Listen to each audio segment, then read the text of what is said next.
Shalom Bapak Ibu Saudara yang terkasih. Hari ini kita sama-sama berkumpul di ibadah online. Kita akan memuji dan menyembah Tuhan bersama-sama. Mari kita siapkan hati dan pikiran kita.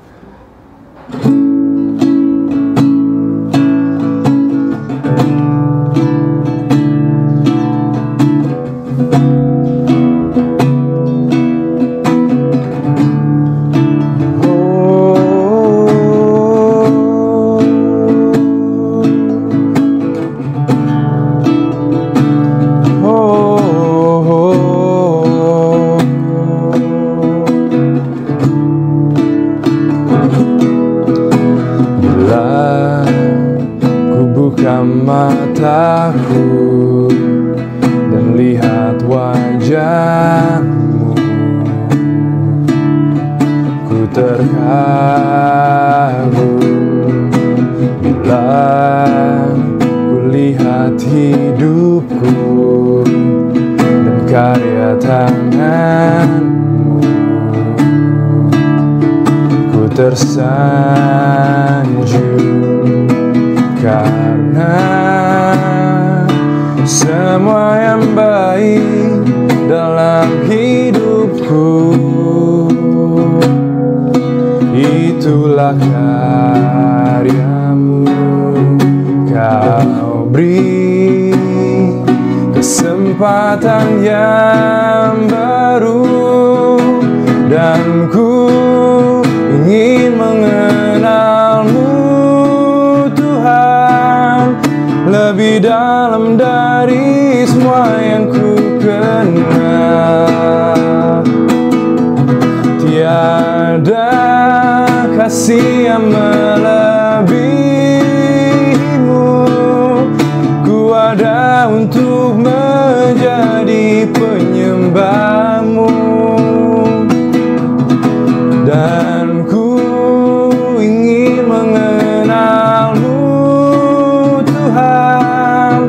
lebih dalam dari semua yang ku kenal. Tiada kasih yang melebihi-Mu. Ku ada untuk menjadi penyembah-Mu.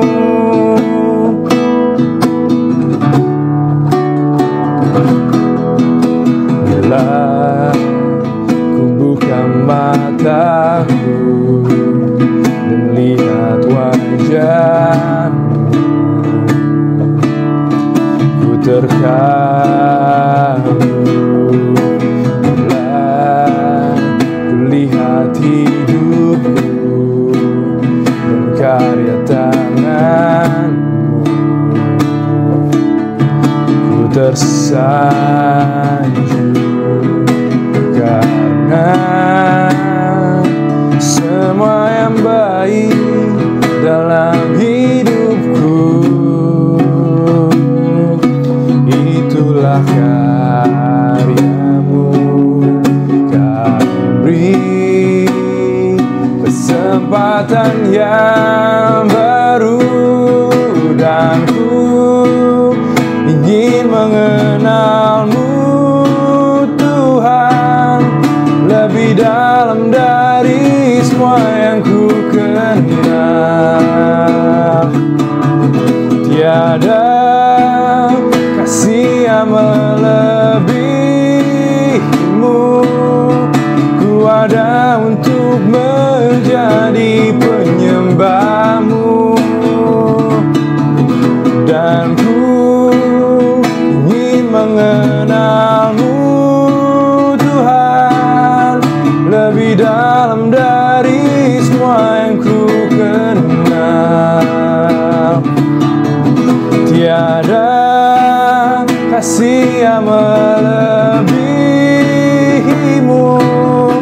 Ku ada untuk menjadi penyembah-Mu, dan ku ingin mengenal-Mu Tuhan lebih dalam dari semua yang ku kenal. Tiada kasih yang melebihimu. Ku ada untuk menjadi penyembahmu.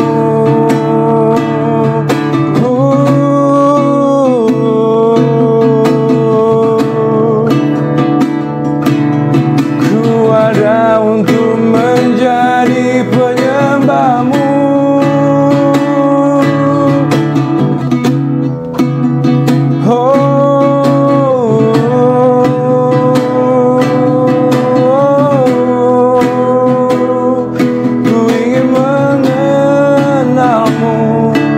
Lebih dalam lagi, ku sembah Kau, Yesus Kaulah Raja, Yesus Kaulah Tuhan, Yesus Kaulah sahabatku. Ku ingin mengenal Engkau, ku ingin mengenal Engkau.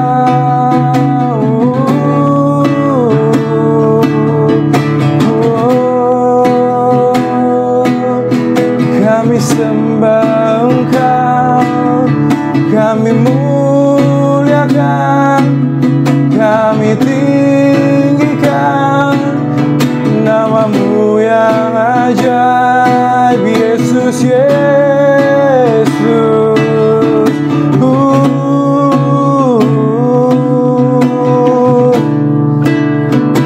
Ku ingin lebih dalam mengenal-Mu.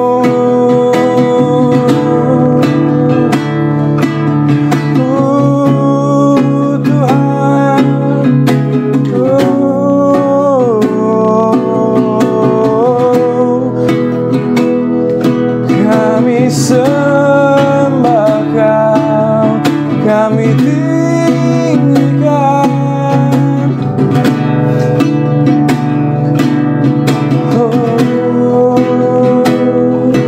Engkau Bapa yang kudus, Engkau Bapa yang agung.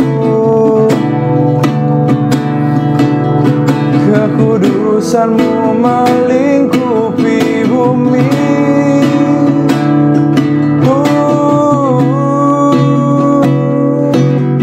Terima kasih Yesus.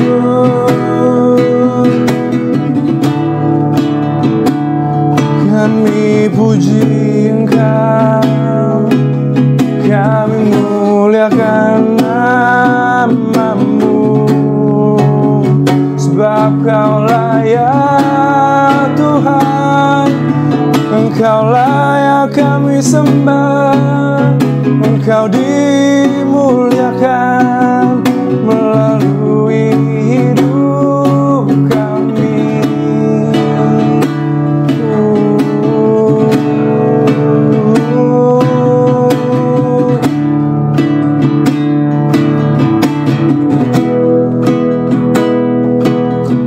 Dan ku ingin mengenal-Mu Tuhan, lebih dalam dari semua yang ku kenal. Tiada kasih yang melebihimu. Ku ada untuk menjadi penyembah-Mu. Dan ku ingin mengenal-Mu Tuhan, lebih dalam dari semua yang ku kenal. Tiada kasih yang melebihimu. Ku ada untuk menjadi penyembah-Mu. Dan ku ingin mengenal-Mu Tuhan, lebih dalam dari semua yang ku kenal.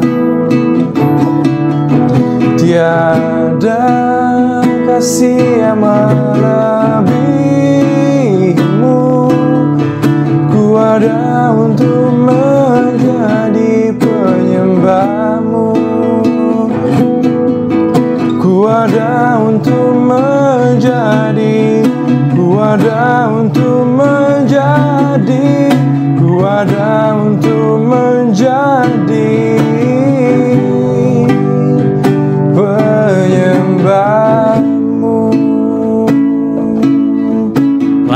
kasih buat kesempatan hari ini. Terima kasih buat semua anugerah, semua kebaikan yang Tuhan beri buat hidup kami hari ini. Kami percaya saat ini saat kami ada, Tuhan izinkan kami datang ke hadapan Tuhan.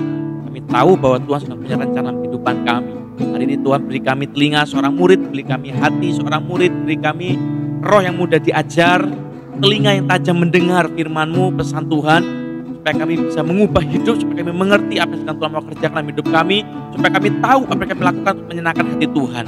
Bicara buat kami Tuhan hari ini, tegur kami, didik kami, ajar kami, dan hari ini kami jadi orang-orang yang berbeda, kami jadi orang-orang berubah, kami jadi orang-orang yang diubahkan oleh kuasa firman-Mu. Dalam nama Yesus kami siap dengar firman-Mu, kami siap merespon firman Tuhan, dalam nama Tuhan Yesus, haleluya, amin. Shalom Bapak Ibu semua, hari ini kita akan belajar tentang luka. Semua orang itu pasti pernah terluka Bapak Ibu. Anda mungkin pernah dibohongi orang, mungkin Anda mungkin pernah dikecewakan orang, Anda mungkin pernah ditipu sama orang, sama teman, atau mungkin sama keluarga bahkan. Nah, hari ini kita akan belajar tentang luka. Semua orang pasti pernah terluka, tapi kita harus mengerti, kita harus menang dari luka kita. Nah, hari ini waktu kita bicara tentang luka, kita mengerti sebuah konsep dulu bahwa setiap orang yang terluka itu cenderung melukai orang lain. Jadi, hurt people. Orang yang luka melukai orang lain. Nah, kita perlu belajar dan kita perlu mengerti, hati-hati, karena ini adalah sesuatu yang tidak mudah untuk dikenali, tidak mudah untuk terlihat. Kita susah untuk mengenali, oh saya ini orang terluka loh. Oh saya ini orang yang kecewa. Oh saya ini orang yang pahit misalnya. Kadang itu susah sekali untuk disadari. Kita merasa diri kita baik, kita merasa diri kita semuanya oke, kita nggak ada masalah, kita semua merasa rasanya kita ini nggak, no problem with us, yang salah orang lain. Gitu. Jadi kita perlu sadar. Nah hari ini kita akan belajar satu orang dulu, kita belajar tentang satu konsep dulu. Ada satu orang di Alkitab kita namanya Lamek. Lamek ini ternyata di sepanjang Alkitab kita hanya ada satu kali satu ayat saja yang menjelaskan siapa dia sesungguhnya, apa yang dia kerjakan. Jadi kalau Anda cari dalam Alkitab Anda search kata Lamek begitu, Anda akan ketemu ada beberapa ayat yang menyatakan oh dia keturunan Adam, oh dia mati umur sekian, dia hidupnya di sini, dan hanya itu saja. Tapi hanya ada satu ayat, hanya cuma satu, yang menyatakan apa yang dia kerjakan, siapa dia. Kita baca sama-sama dulu ya, supaya kita bisa mengerti baik-baik. Kejadian pasal 4, ayat yang ke-23. Kejadian pasal 4, ayat 23, berkata begini. Berkatalah Lamek kepada kedua istrinya itu, Ada dan Sila. Dengarkanlah suaraku, hai istri-istri Lamek. Pasanglah telingamu kepada perkataanku ini. Aku telah membunuh seorang laki-laki karena ia melukai aku. Membunuh seorang muda karena ia memukul aku sampai bengkak. Di sepanjang Alkitab kita yang tebal itu Bapak Ibu, hanya ada satu ayat yang menjelaskan siapa dia. Hanya ada satu ayat ini yang menyatakan perbuatan dia apa. Dan satu ayat cuma satu dan isinya cuma ini. Dia berkata begini, aku telah membunuh seorang laki-laki karena ia melukai aku. Because he hurt me. Aku membunuh seorang muda karena ia memukul aku sampai bengkak. Tidak ada cerita lain lagi. Setelah itu selesai. Hanya satu ini saja. Apakah dia tua atau muda kita nggak tahu. Apakah dia kaya atau miskin kita nggak tahu. Apakah dia jahat atau baik kita juga nggak tahu. Kita nggak ngerti apa-apa. Yang kita tahu ayat firman Tuhan Alkitab kita mencatat cuma satu ayat dan ini isinya. Kenapa Alkitab yang setebal itu menyisakan satu ayat, menyisakan satu slot buat dia, buat Lamek, dan hanya menjelaskan ini. Aku membunuh seorang laki-laki karena ia melukai aku. Ini adalah prinsip dasar dari semua manusia di muka bumi. Waktu kita terluka, kita cenderung melukai orang lain. Waktu kita pahit, kita cenderung membuat orang lain jadi pahit atas sesuatu. Atas hidup kita mungkin, atas hidupnya mungkin. Jadi, waktu orang terluka, kita cenderung melukai orang yang lain. Waktu kita pahit, kita cenderung membuat hidup orang lain jadi pahit. Ini adalah konsepnya. Nah, kita harus hati-hati. Kepahitan itu adalah senjata musuh yang kita harus perlu sadari. Senjata iblis yang sangat efektif dalam merusak hidup orang. Dia membunuh orang karena ia melukai aku, kata Lamek. Dan aku membunuh seorang muda karena ia memukul aku sampai bengkak. Kau sakiti aku sakiti lagi. Mungkin Anda pernah dengar suatu ketika orang berkata begini, saya ini orangnya sebenarnya baik loh. Kalau orang baik sama aku lebih baik sama dia. Kalau orang lain jahat sama aku, wah aku lebih jahat sama dia. Itu jahat namanya. Dan itu ciri orang yang terluka. Karena dia terluka ya dia cenderung melukai orang lain. Itu Itu sudah dari dulu sudah. Nah, kita perlu sadar baik-baik hari ini. Goal kita hari ini adalah, pagi ini adalah cara kita untuk mengenali apakah kita ini masuk kategori orang yang terluka atau bukan. Dan kalau iya, terus bagaimana? Dan kalau kita yang dilukai, nah terus kita ngapain? Kita belajar baik-baik, kita kenali dulu baik-baik. Nah, hari ini kita akan belajar dari kisah hidup orang yang sangat terkenal namanya Yusuf. Yang saya percaya Anda semua pasti pernah dengar nama Yusuf, Anda pernah baca kisah tentang Yusuf. Ini terkenal sekali. Anak sekolah minggu juga diajar, diceritakan berulang kali kisah tentang Yusuf ini. Nah, coba kita baca sama-sama ya. Kita mulai dulu dari silsilahnya. Jadi dari atasnya, dari bapaknya, dari Ishak, kakek nenek, dari kakeknya, dari bapaknya sampai kepada dia. Kita mulai dulu dari Ishak. Coba baca dulu bentar. Kejadian pasal 25 ayat yang ke-28. Kejadian 25 ayat 28. Ishak sayang kepada Esau sebab ia suka makan daging buruan, tetapi Ribka kasih kepada Yakub. Jadi Alkitab menulis begini. Kita semua tahu siapa itu Ishak. Ishak itu orang yang sangat hebat sekali. Alkitab kita berulang kali Tuhan itu memperkenalkan dirinya, akulah Allah Abraham, Ishak dan Yakub. Jadi Ishak itu sangat hebat sekali dan sangat, wah ini orang istimewa lah. Tapi ternyata di dalam kehebatan dia, Ishak itu membuat perbedaan antara anaknya. Dia lebih mengasihi Esau karena dia suka makan daging buruan dan dia nggak terlalu peduli dengan yang satunya. Dia tidak terlalu peduli dengan Yakubnya. Dibiarin, yang penting Esau dulu karena dia sayang. Nah, karena dia sayang kepada Esau, ibunya Rahel, mamanya memilih sayang kepada Yakubnya. Jadi itu konsepnya. Jadi kita perlu Ribka bukan Rahel. Jadi kita perlu mengerti dulu bahwa Ishak itu pilih kasih, dia lebih memilih kepada Esau. Nah, akibat dari itu Yakubnya, ingat ya tadi, Allah Abraham, Ishak dan Yakub. Jadi ada Abraham itu orang hebat, Ishak orang hebat, Yakub juga orang hebat. Nah, masalahnya orang hebat yang ini, yang Yakub, yang Ishak, dia pilih kasih, dia lebih mengasihi Esau daripada Yakub.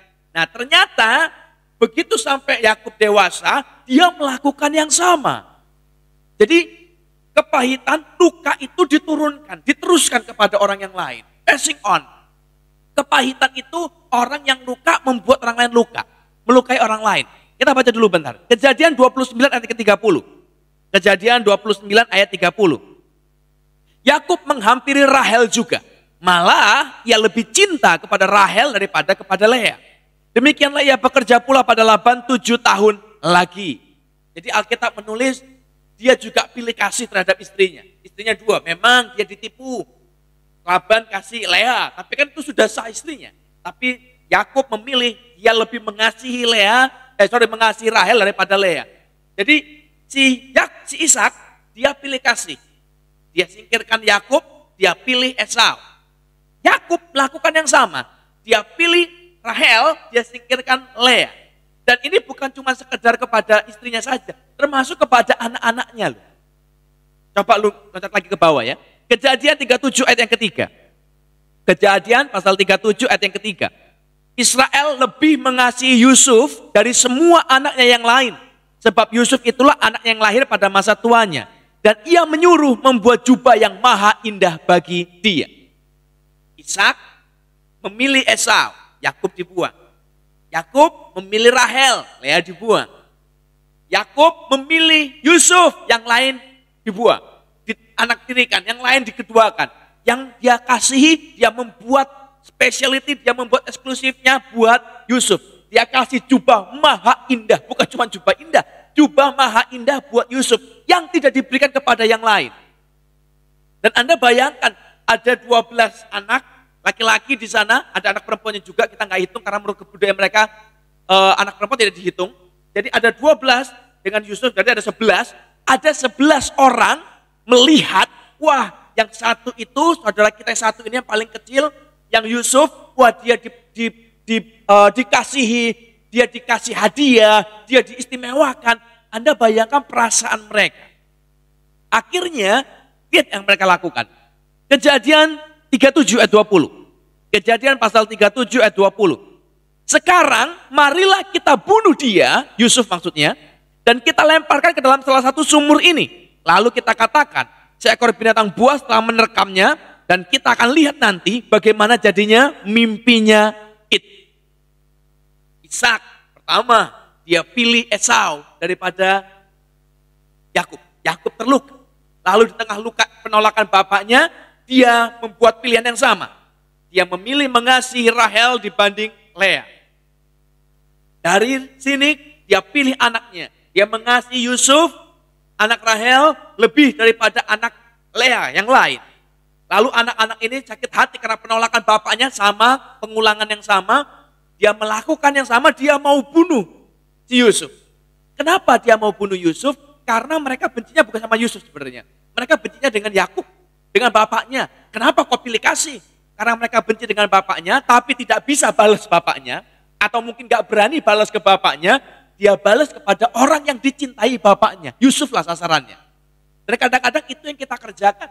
Kita benci sama orang, kita terluka sama orang, kita marah sama orang, kita nggak bisa balas kepada orang itu, kita nggak berani balas kepada orang itu, kita balasnya kepada orang yang lain. Tapi intinya adalah orang yang luka itu melukai orang lain. Kalau kita nggak hati-hati, ini akan passing on terus. Hurt is passing on. Luka itu diteruskan terus-terusan. Dan semua orang yang terluka, mereka itu seperti orang yang punya filter. Kalau Anda suka main foto-foto di HP, Anda main Instagram mungkin misalnya, Anda akan sering pasti familiar dengan namanya filter. Ada yang namanya filter misalnya bokeh misalnya. Itu yang bikin blur-blur segala macam belakangnya. Kalau Anda pakai filter itu, foto Anda apapun belakangnya semua rada blur-blur, jadi kelihatannya keren begitu. Atau Anda mau pakai filter hitam putih, foto apapun, dimanapun, pemandangan apapun, warna apapun, begitu dicepret pakai filter itu semuanya hitam putih. Nah, orang yang terluka itu sama seperti mereka tuh pakai filter yang pahit. Jadi semua yang mereka lihat dengan mata mereka, yang mereka dengar dengan mata mereka, itu pahit semuanya. Contoh ya Bapak Ibu, kalau misalnya Anda terluka dengan seseorang, misalnya saya lah misalnya, saya terluka oleh orang tua saya, oleh papa saya misalnya, dia melukai saya. Lalu kita cenderungnya itu punya filter di pandangan kita, di telinga kita. Jadi semua yang kita lihat tentang dia semuanya salah. Entah dia mau ngomong apapun, dia mau berbuat apapun, dia melakukan tindakan apapun, semuanya tetap salah di hadapan kita. Dia mau kasih kita hadiah, kita akan pikir, wah ini pasti orang ada maunya. Ngapain? Biasanya nggak begini kok. Dia mau bilang, wah kamu baik ya, kamu hebat, kamu pinter ya. Kita juga akan berpikir, ngapain dia puji-puji? Kenapa dia ngomong? Biasanya nggak begitu kok. Kita akan melihat semuanya jadi jelek, kita melihat akan semuanya jadi buruk waktu filternya salah. Nah, filter ini dipengaruhi oleh keadaan kita, kondisi hati kita. Firman Tuhan berkata begini, jagalah hatimu sebab dari sana terpancar kehidupan. Guard your heart. Jagalah hatimu sebab kondisi hati kita itu menentukan filter yang kita pakai. Waktu hati kita penuh sukacita, semua yang kita lihat penuh sukacita. Waktu kita lagi happy ya Bapak Ibu, kita lagi gembira, lalu orang misalnya injek kaki kita misalnya. Kita nggak akan ambil pusing, kita akan bilang, ya sudahlah, cuma diinjek. Wah apa, ya sudahlah. Tapi kalau kita lagi bad mood, wah filternya dipasang, filter pahit, filter luka dipasang, kita belum diinjek, kita baru dilihatin, berpapasan mata, saling melihat, berpandangan, langsung, apa lelet, gue colok tuh nanti matanya. Kenapa? Karena filternya salah. Dan filter ini dibangun dari mana? Dari hati. Jadi hari ini hati-hati dengan hati, supaya kita bisa mengerti dan mengenali baik-baik. Waktu kita pasang filter yang salah dalam hidup kita, kita akan susah untuk melihat dan mengenali apa yang benar dan kebenaran yang seharusnya kita lihat. Jadi hari ini Bapak Ibu, berdoalah, kita belajarlah. Jangan sampai kita terjebak jadi orang-orang yang terikat dengan luka dan kepahitan. Pahit, luka, itu seperti bara api. Yang kalau kita pegang terus, kita kesakitan, kita kebakar. Itu melukai diri kita. Dan kita harus lakukan sesuatu, kita mau buang, kita mau lepas, we have to do something about it. Jadi kepahitan itu jangan diharap akan sembuh dengan sendirinya. Wah, biarinlah nanti dengan waktu juga kita akan pulih sendiri. No, hurt is not going away. Rasa sakit, rasa pahit, rasa luka, itu tidak akan hilang dengan sendirinya. Harus kita lakukan sesuatu terhadap dia. Itu seperti bara api, harus dilakukan sesuatu. Dan masalahnya seringkali karena kita pahit, kalau kita pegang sendiri panas, kalau kita pegang sendiri itu melukai kita lemparkan ke orang lain. Orang lain yang panas. Hati-hati. Kalau kita lakukan itu nggak akan pernah berhenti lingkaran iblis ini. Jadi saya berdoa kita paham dulu Bapak Ibu, bahwa orang yang luka itu cenderung melukai orang lain. Termasuk kita. Ini saya bukan ngomong orang luar. Kita pun termasuk. Kadang-kadang kita, karena kita luka, kita juga melukai orang lain. Nanti kita belajar lebih jelas tadi di bawahnya. Atau orang melukai kita karena mereka terluka. Itu konsepnya yang harus kita mengerti baik-baik dulu. Jadi hari ini saya berdoa, jangan ada lagi di antara kita yang berpikir kita ini hanya satu-satunya orang di dunia yang terluka. Bukan, banyak orang lain terluka banyak. Dan kalau Anda dilukai orang, stop dulu di sini. Jangan membuat luka yang sama kepada orang lain. Karena secara alamiahnya orang luka melukai orang lain. Jadi hari ini kita belajar dulu. Yang kedua kita lihat.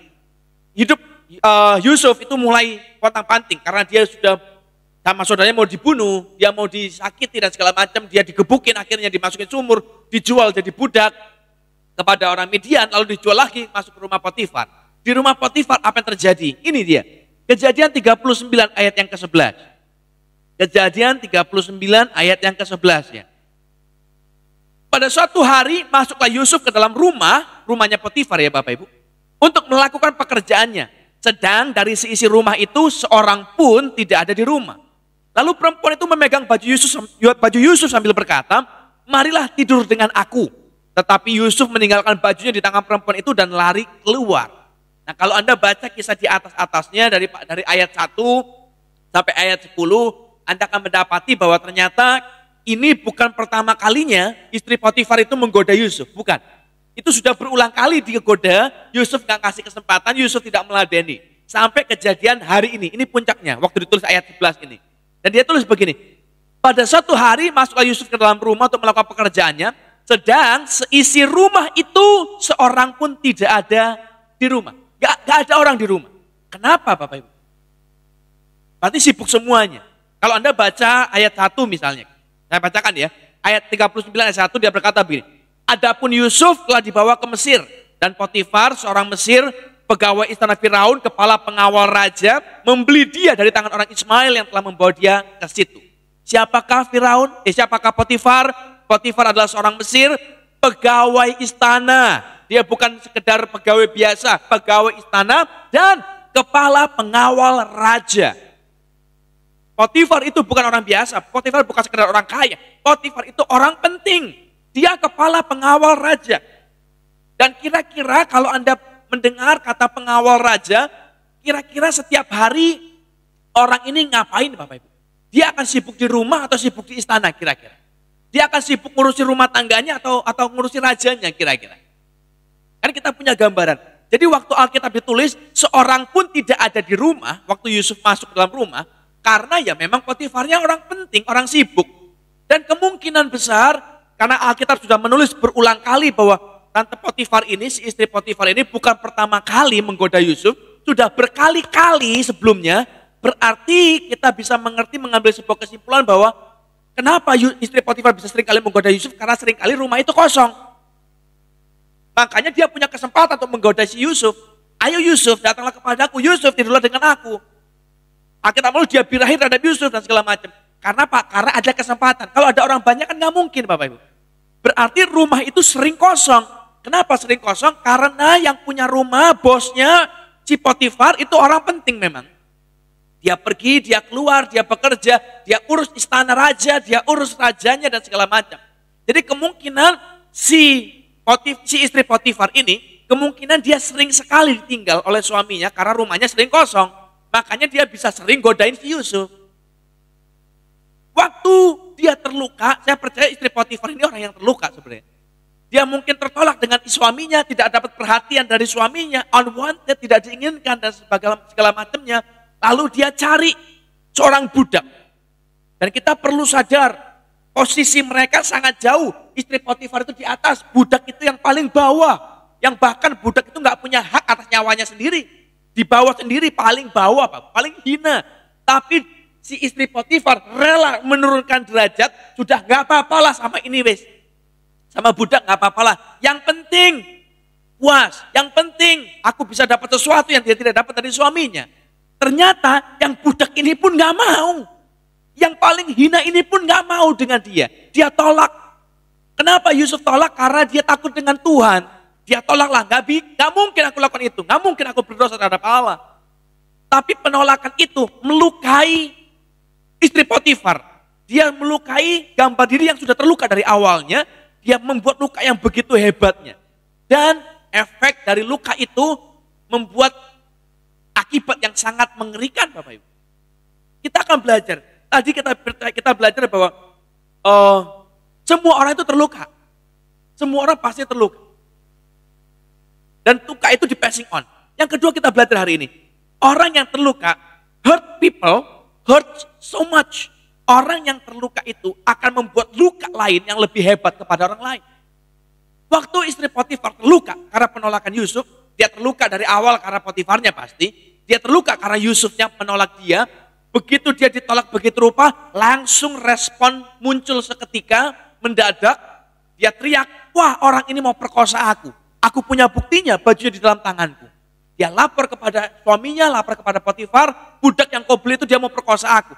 Dia tahu loh Bapak Ibu, kalau sampai dia tuduh si Yusuf ini mau perkosa dia pasti dihukum mati. Dia tahu dia akan pasti dieksekusi. Tapi tetap dia lakukan, dia mau balas. Ini gaya orang terluka. Orang terluka itu punya kecenderungan untuk membalas dendam. Kita pengen dia rasakan rasa sakit yang sama seperti kita rasakan dan bahkan lebih daripada itu. Dan Potifar begitu pulang, dia dengar istrinya mau diperkosa karena dia dapat laporan dari istrinya, dia juga merespon yang sama. Kita tidak diberitahu memang dalam Alkitab kita siapakah Potifar sesungguhnya atau apa yang telah terjadi dalam kehidupan dia. Tapi hari itu saya percaya dia juga terluka. Waktu dia seorang yang terhormat, seorang pengawal raja, kepala pengawal raja, pegawai istana dari Firaun, orang nomor 2 lah ceritanya dalam seluruh tanah Mesir. Waktu dia pulang ke rumah, dia mendapati istrinya, orang yang terhormat, mau diperkosa oleh budak yang dibawa. Dan akhirnya dari luka itu mungkin ya sesuatu melukai dia. Kita memang kita tidak menjelaskan. Mungkin harga dirinya yang terluka, mungkin egonya terluka, atau bagian lain yang terluka kita nggak tahu. Tapi something happen, sesuatu yang besar terjadi, luka yang besar sedang terjadi. Mungkin Potifar merasa dikhianati oleh Yusuf, orang yang dia percaya, orang yang dia andalkan, orang yang dia kasih otoritas atas rumahnya dan segala macamnya, ternyata mau memperkosa istrinya, walaupun hanya sekedar isu. Tapi dia tidak peduli, dia merespon. Dia nggak nanya Yusuf, dia nggak bikin pengadilan buat Yusuf, dia langsung jatuhi hukuman penjara. Hari ini kita belajar, waktu orang terluka, dia akan melukai orang lain. Dan orang yang luka, itu cenderung melukai lebih besar, lebih hebat luka yang dia sebabkan. Dan Anda bayangkan hari ini, waktu kita mulai mengerti ini, kita akan melihat bahwa ada sebuah pola yang sedang terjadi. Dari Ishak, Yakub, saudara-saudaranya, 11 orang, sampai ke Yusuf, sampai ke Potifar, sampai ke istri Potifar. Semuanya mengalami luka. Dan orang yang terluka cenderung melukai yang lain. Nah, di sini kita belajar sebuah poin penting. Everybody got hurt. Semua orang terluka, Bapak Ibu. Anda terluka, ya. Saya juga. Gak ada orang gak pernah terluka. Jadi hari ini saya ulang. Jangan berpikir, jangan merasa hidup Anda yang paling kasihan, hidup Anda yang paling melas, hidup Anda yang paling luka, yang paling pahit. Tidak. Everybody got hurt. Semua orang terluka kok. Kita belajar dari Yusuf. Bukan salahnya Yusuf loh Bapak Ibu. Kalau bapaknya lebih mencintai Esau, itu bukan salah dia. Kakeknya maksudnya. Bukan salahnya dia kalau dari kakeknya yang lebih cinta Esau membuat bapaknya luka. Dari bapaknya luka, dia lebih memilih Rahel daripada Lea. Itu bukan salahnya Yusuf. Gara-gara dia lebih cinta Rahel, berarti terus otomatis dia lebih cinta Yusuf, anaknya dari Rahel. Ya bukan salahnya dia juga. Bukan salahnya dia juga waktu saudara-saudaranya gebukin dia mau jual dia, ya bukan salahnya dia juga. Itu kan yang lain, mereka yang pahit. Waktu dia dijual, masuk ke rumah Potifar, bukan salahnya dia kalau istri Potifar goda dia.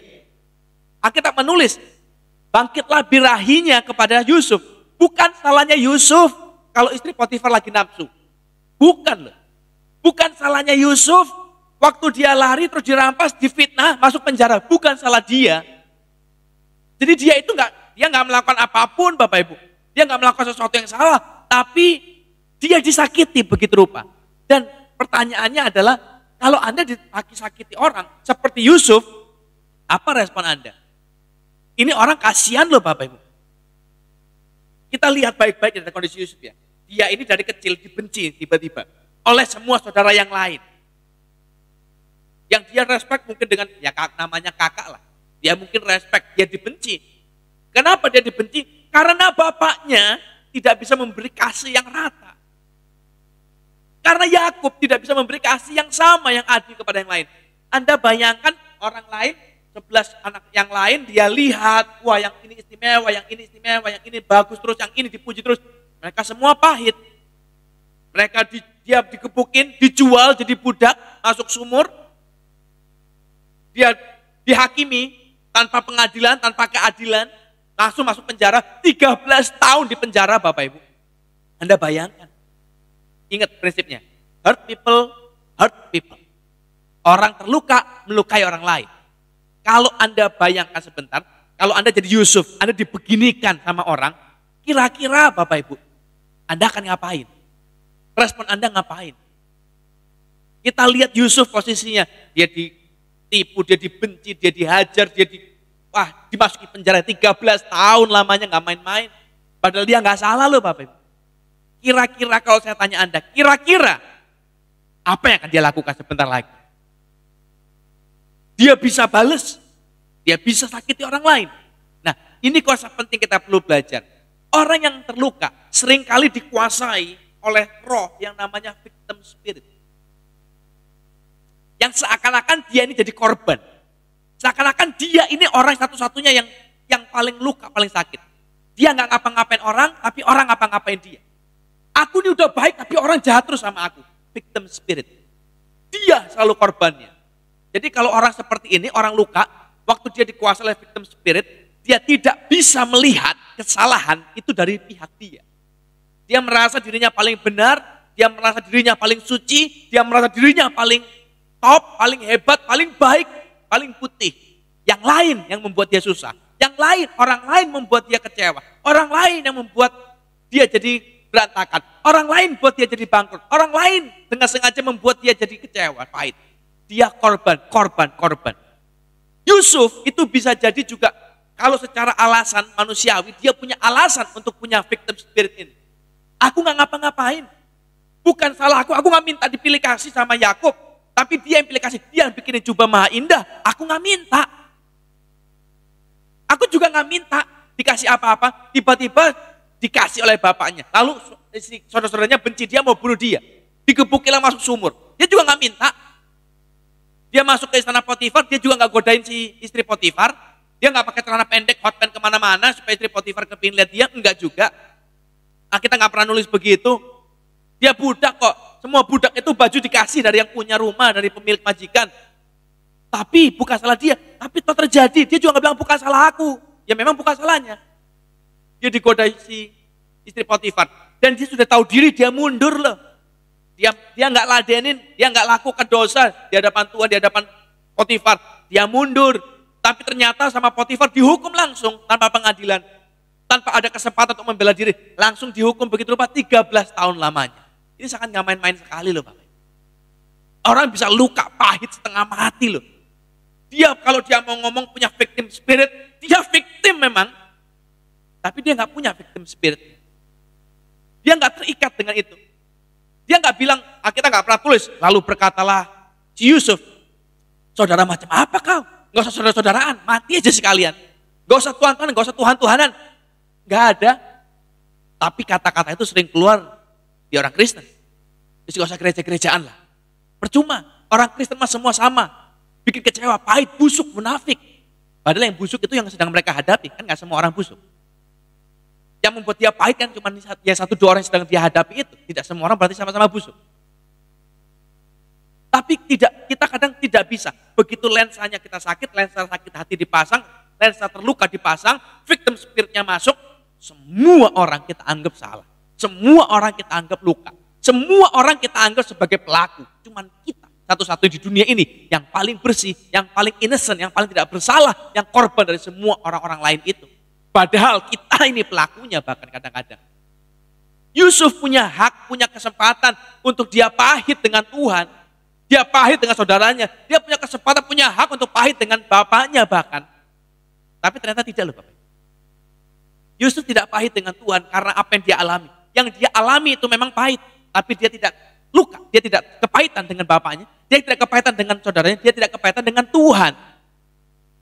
Berapa kali kejadian waktu keadaan susah, waktu kita mengalami musibah, kita mengalami suatu kejadian yang tidak menyenangkan, kejadian yang tidak enak, kejadian yang tidak sesuai harapan, lalu yang kita salahin Tuhan. Tuhan ini kok begini? Tuhan itu ada nggak sih? Kok begini hidupku? Loh, yang bikin susah siapa? Kenapa Tuhan yang dimarahin? Kita ditipu teman bisnis, kita bilang, Tuhan ini di mana? Ya, Tuhan tetap di sana, di tempatnya. Yang bikin susah kan bukan Tuhan, yang bikin susah itu teman bisnismu. Yang bikin susah itu karena kita. Kita bergaul dengan dia, kita mungkin salah hitung, kita nggak teliti dan segala macam. Tuhan gak ikut-ikutan, tapi yang kena Tuhan. Kita nggak pernah bilang, gimana sih setan kok kebangetan kalau nyakitin orang? Enggak, yang diserang mesti Tuhan. Lucu ya? Padahal Tuhan itu mendatangkan kebaikan, setan itu mendatangkan yang jahat. Tapi yang diserang, yang disalahkan selalu Tuhan. Kenapa bukan setan? Kenapa? Karena kita terluka. Kita menyerang sesuatu yang benar, kita anggap dia yang salah. Yang benar kita jadian. Yusuf, kalau dia tidak hati-hati, dia akan terjebak dengan namanya victim spirit. Nah, saya berdoa hal yang sama buat Anda semua di sini hari ini, buat kita semua. Jangan sampai terikat. Kalau hari ini Anda melihat, Anda susah menyadari kesalahan orang lain, kesalahan diri sendiri, bisa jadi kita ini sedang terikat dengan victim spirit. Cobalah ambil kertas Bapak Ibu. Anda sebut nama orang-orang yang kau benci, yang Anda nggak suka, yang menyakiti hatimu. Kau tulis nama mereka di kertas, lalu tulislah namamu sendiri di sana, satu kali nama Anda Deki begitu misalnya. Lalu Anda tulis kesalahan Anda, hal apa atau perbuatan apa yang salah yang pernah Anda lakukan kepada orang-orang yang kau benci tadi itu. Contoh ya, saya benci dengan istri saya misalnya Novi. Saya benci dengan anak saya misalnya Seva, Evi misalnya. Lalu saya tulis nama mereka bertiga di kertas. Lalu tulis nama saya di Deki di bawahnya. Saya akan tulis hal apa yang saya lakukan kepada mereka ini sampai saya benci mereka. Coba lihat seberapa gampang Anda menulis. Kalau Anda bisa tulis, saya pernah nyakitin istriku sendiri Novi, saya bentak dia, saya gampar dia. Kalau Anda bisa tulis gampang, Anda berarti atau cepat, berarti Anda masih punya harapan hidup yang besar. Kalau Anda nggak bisa nulis, kayaknya Anda berpikir, aku rasanya nggak pernah salah loh, cuman disalahin. Apa salah kita pada dia? Nggak ada kayaknya. Hati-hati, Anda mungkin terjebak dengan victim spirit. Anda nggak bisa lihat kesalahan dirimu sendiri, kita cuma bisa melihat kesalahan orang lain. Kita nggak sadar apa yang kita lakukan kepada orang lain, kita cuma tahu apa yang mereka lakukan kepada kita. Hati-hati Bapak. Yusuf, ini orang, kenapa dia jadi orang hebat sekali? Karena dia mampu lepas dari victim spirit. Perhatikan ayatnya baik-baik ya. Waktu dia menghadap Firaun, dia dipanggil setelah 13 tahun di penjara, dia keluar akhirnya, dia dipanggil, ini yang dia ngomong. Kejadian 41 ayat 16. Kejadian 41 ayat yang ke-16. Yusuf menyahut Firaun, bukan sekali-kali aku, melainkan Allah juga yang akan memberitakan kesejahteraan kepada tuanku Firaun. Jadi waktu dia menerjemahkan mimpinya Firaun, dia mau diangkat, si Firaun kan puji dia, wah kamu hebat sekali, kamu orang yang sangat berhikmat sekali. Yang ngomong bukan aku, tapi Tuhan. Dia beri pujian, dia beri penyembahan, dia beri pengagungan kepada Tuhan. Kalau Anda pernah disakiti oleh orang, Anda disakiti oleh teman bisnis Anda misalnya, ya. Lalu suatu ketika ada orang lain nanya, Pak, Bu, menurut Anda si A itu dulu gimana orangnya, teman bisnismu dulu? Aku mau join sama dia soalnya. Kira-kira orangnya bagus nggak? Kalau Anda pernah disakiti oleh dia, kira-kira Anda mau jawab apa? Orangnya bagus banget, orangnya jujur, pengerja keras, ada sedikit kelemahan tapi hebat. Atau Anda ngomong yang semua jelek. Wah dia nggak bisa dipercaya, dia nipu aku, dia kurang ajar. Apa yang kita ngomong? Rasanya kalau dia pernah melukai kita, apalagi makin hebat luka yang dia sebabkan ke kita akan makin jelek dia. Kita akan ngomong jelek ke dia, semua jelek. Yang baik hilang semua. Tapi apakah benar dia tidak punya kebaikan? Apakah benar dia tidak punya kelebihan? Gak mungkin. Kalau semuanya jelek, semua ya setan, bukan orang. Ya memang ada kelemahan. Kalau baik semua, itu malaikat. Pasti ada kelemahan, kekurangan, pasti. Kan kita harus balance ya. Kita harus mampu melihat yang mana yang benar, yang mana yang baik, yang mana yang salah. Filternya harus balance. Filternya jangan cuma filter luka, jangan cuma filter pahit. Yang dilihat cuma pahit terus, yang dilihat luka terus, pahit terus, luka terus, pahit terus, luka terus. Kita gila lama-lama. Kita bisa terluka sendiri, kita nggak akan sembuh. Orang yang cuma lihat kesalahan, orang yang cuma lihat luka, yang dia ingat-ingat luka, itu seperti orang yang punya luka di tangan, Bapak Ibu. Lalu begitu luka itu hampir sembuh, hampir kering, dia kopek lagi, dia toel lagi, berdarah lagi, bleeding lagi. Begitu mau kering, dikopek lagi, bleeding lagi. Ya nggak kelar-kelar, sakit terus kita. Kalau Anda mau sembuh, stop. Jangan diutik-utik luka ini, biarinlah dia kering, biarinlah dia nutup, biarinlah dia pulih. Betul memang Anda pernah disakiti orang, kenyataan. Yusuf juga disakiti orang. Tapi jangan dikuasai victim spirit. Rasanya kita yang paling susah. Enggak lah. Kalau kita mau jujur ya, cobalah keluar sebentar Bapak dari rumah, dari kantormu, lihatlah sekeliling. Ada banyak orang lain yang mengalami keadaan jauh lebih luka daripada kita. Kalau kita mau jujur, kita bukan yang paling kasihan, bukan. Kalau kita mau jujur, kita akan bersyukur dalam hidup ini. Ternyata hidup kita itu nggak ada apa-apanya kok.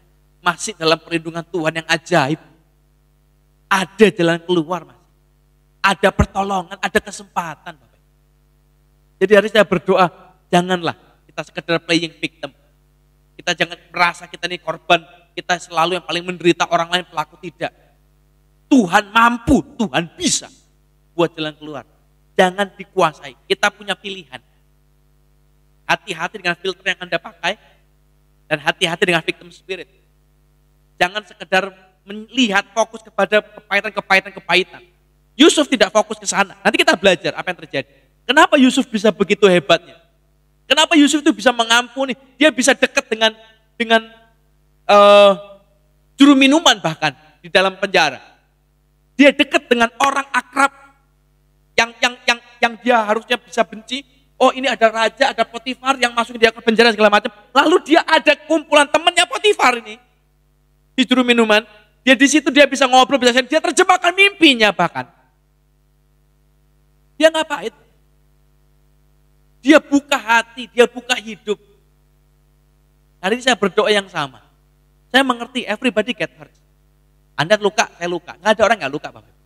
Dan luka Anda bukan yang paling berat, bukan yang paling sakit, bukan. Ada banyak lagi yang lebih sakit. Luka saya juga bukan yang paling berat, juga bukan yang paling sakit.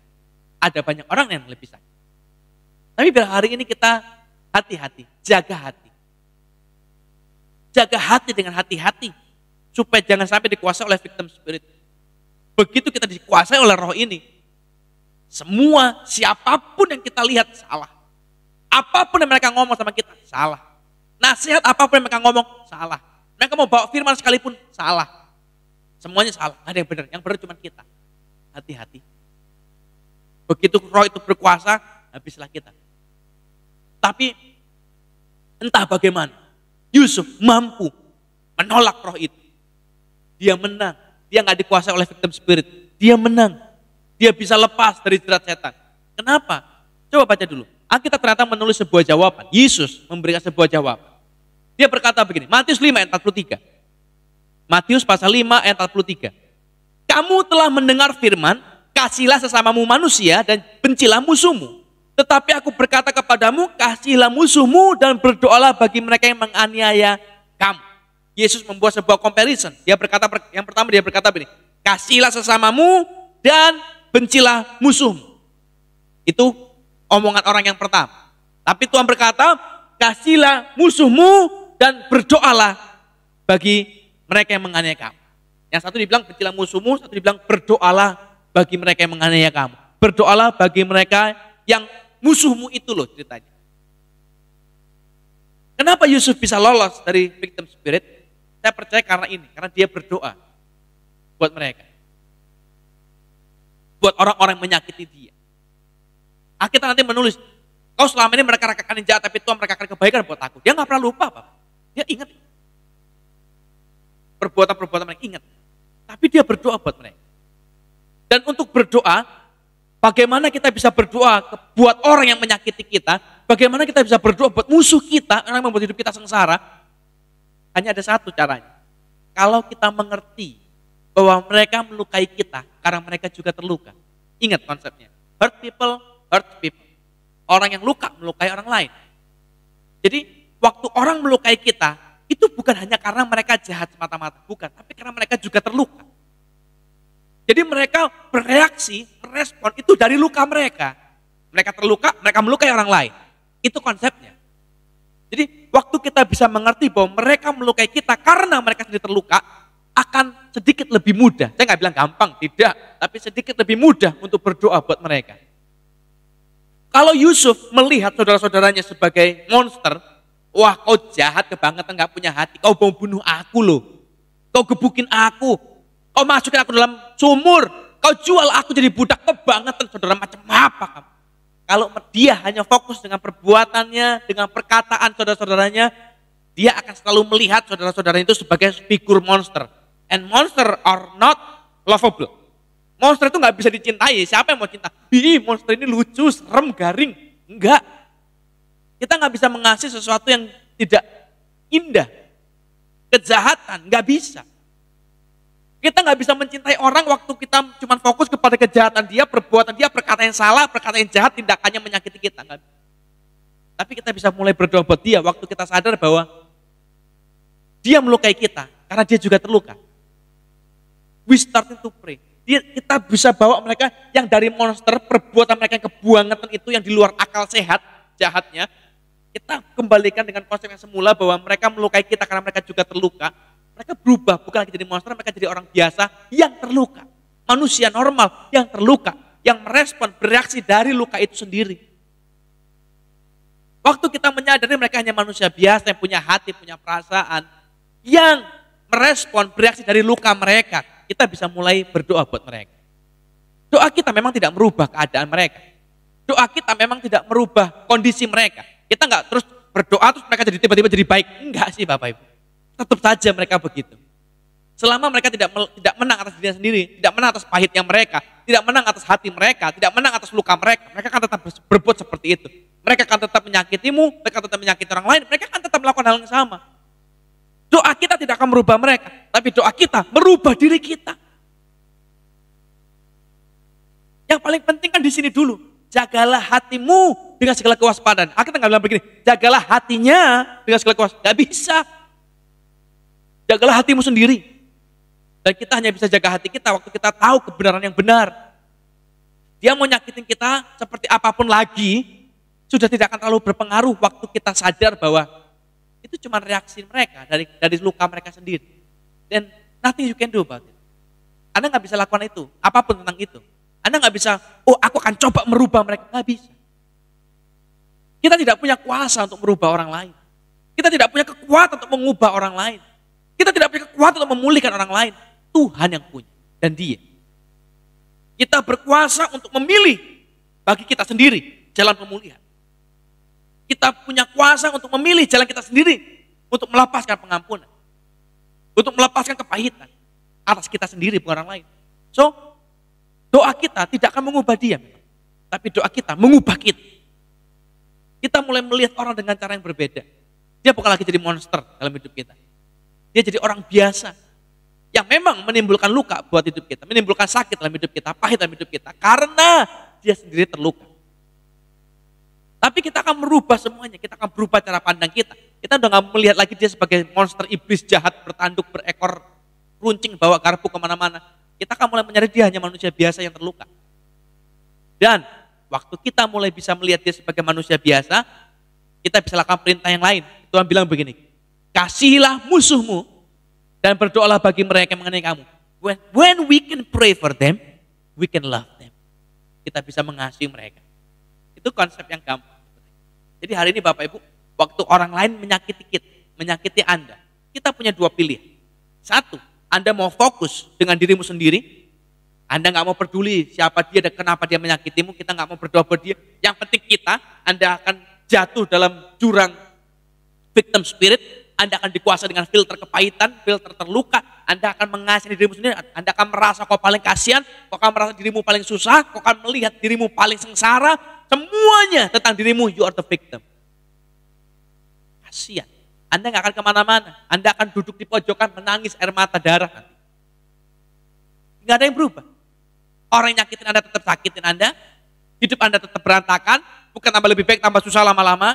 Anda nggak menikmati kebaikan. Orang lain di sekeliling Anda juga akan terluka karena Anda terluka.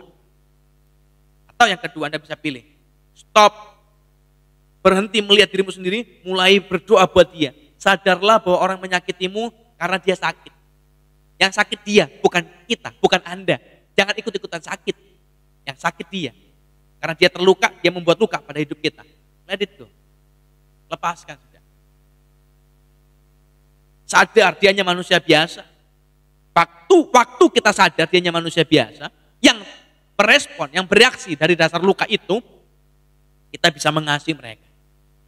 Next, begitu mereka coba menyakiti kita lagi, kita nggak akan terlalu mudah untuk merespon dan bereaksi. Kita lebih mudah untuk tertawa dan ya oke lah, I feel pity of you malah. Aku merasa kasihan malah sama kamu. Kamu terluka, kamu nggak mampu menang atas lukamu sendiri, kamu menyakiti orang lain. Feel so sorry about you. Kita lebih mudah. Something can happen, something can change in our life, dalam hidup kita. Yang kelima, lalu kalau Anda dilukai orang, apa yang kau lakukan? Ini Alkitab menulis. Markus 11 ayat 25. Markus pasal 11 ayat 25. Dan jika kamu berdiri untuk berdoa, ampunilah dahulu sekiranya ada barang sesuatu dalam hatimu terhadap seseorang, supaya juga Bapa di surga mengampuni kesalahan-kesalahanmu. Jadi kalau Anda ingat ada orang menyakiti perasaan Anda ingat ada dalam hatimu, dalam pikiranmu selalu terngiang-ngiang satu nama atau satu wajah. Wah dia ini, aduh aku benci banget, aduh dia buat hidupku susah. Kalau itu terjadi, Alkitab menulis, ampunilah kesalahan-kesalahan. Ampuni dosanya. Forgive them. Forgive. Perhatikan baik-baik. Forgive them. Forgive bukan berarti forget. Kadang ada orang salah ngomong forgive and forget. No. Forgive but don't forget. Saya jelaskan buat Anda nanti sebentar. Kita belajar dulu. Forgive itu artinya apa sih? Saya terjemahkan ya. Saya bacakan buat Anda ya. Terjemahan aslinya. Forgive. Dalam bahasa asli, dalam kamus terjemahan begini. Forgive itu artinya to stop feeling angry toward someone for an offense, flaw, or mistake. Berhenti untuk marah terhadap seseorang karena perbuatannya, karena kesalahannya, karena sesuatu yang dia buat menyakiti kita. Jadi berhenti untuk marah, itu forgive. Atau arti kedua dia berkata begini, to cancel a debt. Jadi waktu Anda berkata forgive, itu artinya mengampuni hutang, menghapus hutang orang. Orang hutang kita 1 juta, I forgive you, kita hapus. Itu forgive. Tapi bukan forget. Jadi jangan salah ya Bapak Ibu. Forgive itu stop feeling angry. Jadi kalau di sini ada luka, jangan dikopek-kopek terus-terusan. Jangan dihayati. Luka itu memang kalau sudah mulai kering, dicabut itu enak memang rasanya. Rasanya perih-perih gatel bagaimana begitu ya. Enak. Tapi begitu terus nggak sembuh-sembuh dia. Jangan diutik terus luka ini. Stop. Forgive, but don't forget. Artinya begini. Kalau Anda forgive, lalu forget, kita bodoh banget.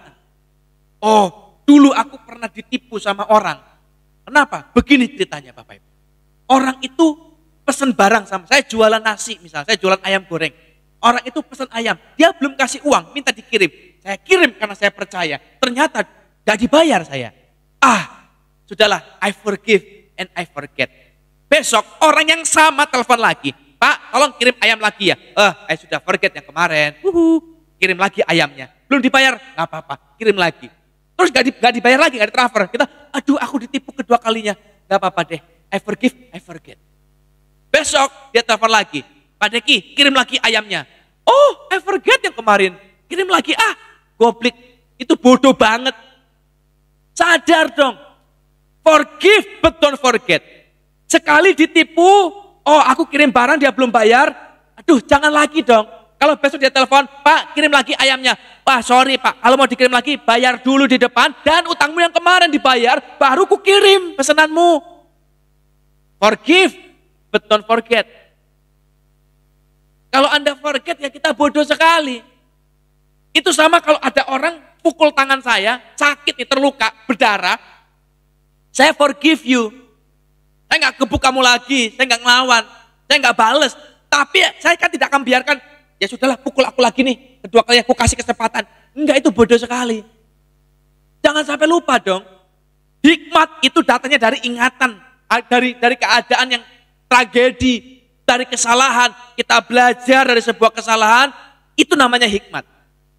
Keledai tidak akan jatuh 2 kali kepada lubang yang sama, karena dia ingat. Lah kalau semuanya forget, terus mati semua kita di dunia ini. Bodoh sekali kita. So don't forget. Ingatlah apa yang orang buat dalam hidupmu, tapi forgive them. Yusuf itu mengampuni saudaranya, dia tolong saudaranya, dia kasih makanan, tapi dia nggak lupa, dia ingat, aku tahu kamu telah mereka-rekakan yang jahat terhadap aku. Ingat Pak Bu. Dia nggak lupa. Jadi hari ini forgive. Saya kasih Anda quote of the day. Forgive people, forget revenge. Jangan kebalik-balik. Jangan forgive people, forget people. Itu pikun namanya. Amnesia. Forgive, revenge, forget people. Enggak jelas malah. Lalu terus kita mau ngapain? Kita kebingungan sendiri. Gak tahu mau ngapain. Yang di forgive itu people. Yang di forget, revenge. Karena balas dendam itu haknya Tuhan. Jadi hari ini break free. Jangan kita terikat terbelenggu dengan victim spirit. Aku disakiti gara-gara dia, gara-gara dia, gara-gara dia. Stop. Lepas lari. Break free. Yusuf, dia break free. Dia move on. 13 tahun di penjara. Dia dibenci dengan kakak-kakaknya. Dia digebukin, dia masuk penjara. Dia masuk sumur, dijual jadi budak. Dia move on. Pray for your enemy. And love them. Kasihi mereka.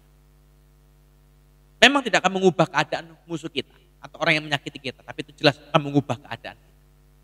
Dan hari ini saya berdoa supaya kita bisa break free. Semua orang terluka Bapak Ibu. Bukan cuma Anda. Bukan cuma saya. Kita semua terluka. Everybody got hurt. So, let's move on. Jangan berhenti dalam kubangan kepahitan. Luka, move on. Sadarlah bahwa luka yang mereka buat terhadap kita itu atas reaksi dari dasar luka mereka sendiri sebelumnya. Jadi hari ini, biarlah mereka mau berbuat apapun, biarlah segala apapun yang sedang mereka kerjakan mencoba menyakiti kita, let it go, lepaskan, lupakan. Anda akan mudah untuk tidak meresponi mereka, karena kita tahu ada namanya orang sakit, orang gila ngapain diladenin. Biar. Tapi kita tahu something change in our heart, sesuatu berubah dalam hati kita. Something happen, something changing in our life. Sesuatu berubah dalam hidup kita. Hari saya berdoa baik-baik. Kalau ada di antara kita, Anda berani jujur mengaku dan melihat. Kadang-kadang kita salah memakai filter. Filter kita semua salah. Kita lihat orang lakukan A salah. Kita lakukan B salah. Kita lihat orang ngomong C salah. Orang ngomong D salah. Semua salah. Yang rasanya benar cuma kita. Kalau Anda nggak bisa menunjukkan di kertas kesalahan Anda kepada orang lain, Anda adalah orang-orang yang sedang terjebak dalam filter yang salah. Anda sedang terjebak dalam namanya victim spirit. Anda hanya melihat dirimu sebagai korban. Dan Anda nggak sadar bahwa seringkali kita juga menyakiti orang lain. Keluar dari kepahitan kita juga membuat pahit orang lain. Keluar dari luka kita juga melukai orang lain. Hari ini, kalau Anda melihat, Anda jujur dan berkata, aku orang itu. Hari ini Bapak Ibu, forgive yourself. Ampuni diri. Ayo berubah. Minta Tuhan. Move on. Jangan fokus pada dirimu. Jangan fokus pada lukamu. Saya tahu, orang melukai kita memang kadang-kadang dengan sangat dahsyat sekali. Lukanya dalam sekali, saya mengerti. Bukan cuma Anda terluka, saya juga pernah terluka dan sering terluka. Tapi jangan fokus pada dirimu. Jangan sekedar kita menyerap luka itu semua. Ya sudah, semua luka yang kau tawarkan padaku, kuserap, kusedot semuanya dalam hati ini. Habis lagi. Berhentilah. Sadarlah bahwa segala upaya orang-orang itu menyakiti kita, itu hanya karena reaksi mereka atas dasar luka mereka sendiri. Jangan mau ikut-ikutan diseret. Mereka yang sakit, jangan ikut-ikutan kita ikut sakit. Mereka yang gila, jangan kita ikut-ikutan jadi gila. Stop di sini. Kita mulai lihat, oh kamu sakit, kamu lupa, makanya kamu melukai aku. Waktu kita mulai mengerti, kita mulai bisa berdoa, Tuhan, ampuni dia, tolong, bebas. Waktu kita mulai bisa berdoa buat dia, kita bisa mengasihi dia, karena kita tahu dia sakit. Karena kita tahu dia lupa. Waktu kita bisa mengasihi dia, forgive them. Ampuni perbuatan mereka yang menyakitimu. Ampuni perbuatan-perbuatan mereka yang melukaimu, yang membuat hidupmu susah, yang membuat hidupmu berat. Forgive them, but don't forget. Dan move on. Hikmat keluar, hikmat muncul dari kesalahan-kesalahan yang pernah terjadi. Dari setiap luka ada hikmat. Dan saya berdoa hari ini, Anda dan saya, biar kita jadi orang-orang yang dimenangkan Tuhan, diberdekakan, dipulihkan Tuhan.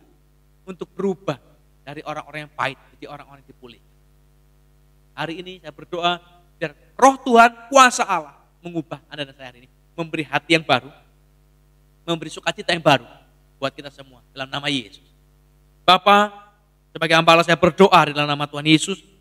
Saya percaya, kita percaya bahwa saat Anda mendengar firman ini bukan sebuah kebetulan. Tidak ada sesuatu terjadi dengan kebetulan dalam dunia ini. Semua terjadi dengan seizin Tuhan, sebuah divine connection, rencana Tuhan yang ajaib yang mengizinkan kita mendengar firman ini. Sebab Tuhan mau bicara, sebab Tuhan mau tunjukkan kita jalan yang benar, Tuhan mau ubahkan hidup kita, Tuhan mau pulihkan hidup Anda dan saya. Biar hari ini sebagai hamba saya berdoa, Tuhan lepaskan pengampunan dalam nama Tuhan Yesus. Biar hari ini setiap luka, setiap hati yang pahit, dicabut dalam nama Tuhan Yesus. Biar Tuhan gantikan dengan yang baru, Tuhan gantikan dengan hati yang baru, Tuhan gantikan dengan damai sejahtera, Tuhan gantikan dengan sukacita yang baru. Sebab kami tahu bahwa orang-orang melukai kami itu adalah bukan karena mereka jahat semata, tapi karena itu adalah reaksi dari luka mereka sendiri. Hari ini Tuhan mampukan kami melihat dengan benar, mampukan kami melihat dengan sungguh-sungguh kebenaran yang sejati dari kejadian sesungguhnya. Supaya kami sadar bahwa yang kami hadapi itu bukan monster, bukan setan iblis yang jahat, tapi manusia biasa yang sedang terluka. Ajar kami berdoa buat mereka, ajar kami mengasihi mereka, dan ajar kami untuk mengampuni mereka. Forgive them. Tapi jangan pernah lupa apa yang sedang mereka perbuat, jangan pernah lupa apa yang sudah terjadi, supaya kita belajar dan punya hikmat, mengerti apa yang harus kita lakukan di depan. Hari ini sebaik berdoa dalam nama Tuhan Yesus, Tuhan jamah kami. Dimanapun kami berada, hamba-Mu berada, Kau jamah kami Tuhan. Biar Roh-Mu bekerja, memulihkan kami. Hamba-Mu selesai bicara, tapi biar Roh-Mu bekerja di tengah-tengah kami Tuhan, Roh-Mu berkuasa atas setiap kami, memulihkan segala perkara kami, membuka setiap jalan kami hari ini. Setiap luka dipulihkan, setiap pahit dicabut dalam nama Yesus. Dan biar hari kami melihat pertolongan demi pertolongan Tuhan terjadi, mujizat-mujizat Tuhan terjadi, tari-tarian sukacita itu dijanjikan Tuhan, itu yang kami terima dan kami nikmati Tuhan dalam nama Yesus. Hari ini jemaat Tuhan yang dikasihi, biar kita angkat tangan kita sama-sama hari ini, kita siapkan hati kita untuk yang berkat Allah, untuk kita menerima janji Tuhan yang ajaib dalam hidup kita. Percaya bahwa apapun yang terjadi, kenyataan hidup kita tidak lebih besar daripada janji Tuhan. Sadar bahwa Tuhan sanggup mengubah segala keadaan kita, Tuhan sanggup mengubah segala kondisi kita hari ini. Tuhan izinkan segala sesuatu terjadi untuk mendatangkan kebaikan. Termasuk setiap luka yang pernah ada, Tuhan izinkan untuk mendatangkan kebaikan buat kita. Biar hari ini kita belajar, kita mulai menangkap firman Tuhan untuk mengerti rencana-rencana Tuhan yang baik dalam hidup kita. Bapak Ibu, biar kita katakan kita sama-sama di depan Tuhan, saya ajak kita katakan amin yang keras untuk setiap perkataan berkat yang saya lepaskan buat kita semua. Sebab amin, mengikat janji Tuhan jadi nyata dalam kehidupan kita. Bapak, kami berdoa dalam nama-Mu, diberkatilah pekerjaan kami, diberkatilah usaha kami, diberkatilah keluarga kami. Biar kami naik jadi kepala dan bukan ekor. Biar kami menjadi orang-orang yang memberi bukan meminta-minta. Biar kami menjadi orang yang kelimpahan bukan yang kekurangan. Dan kami terima berkat ini di dalam nama Allah Bapa, Allah Putra, Allah Roh Kudus, dalam nama Yesus Kristus Tuhan. Biar kita semua percaya katakan sama-sama, amin. Tuhan Yesus memberkati.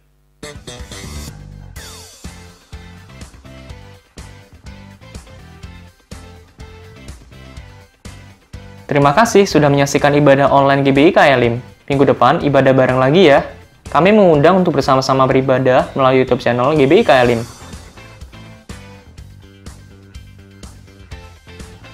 Pengajaran tentang perjanjian lama, KLIM Logos akan diadakan secara online setiap Rabu jam 7 malam dengan menggunakan aplikasi meeting online.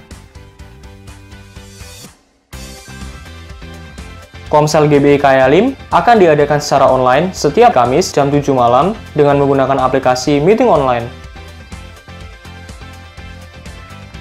Follow akun sosial media kami untuk mengetahui update dan juga untuk mendengarkan khotbah.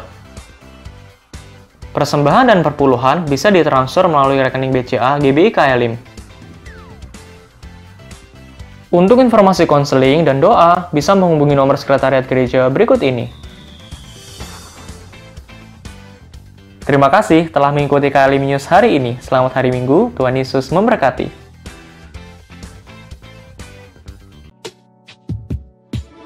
Hanya satu katamu yang ku perlukan, firman-Mu menentukan seluruh hidupku, yang tiada Kau jadikan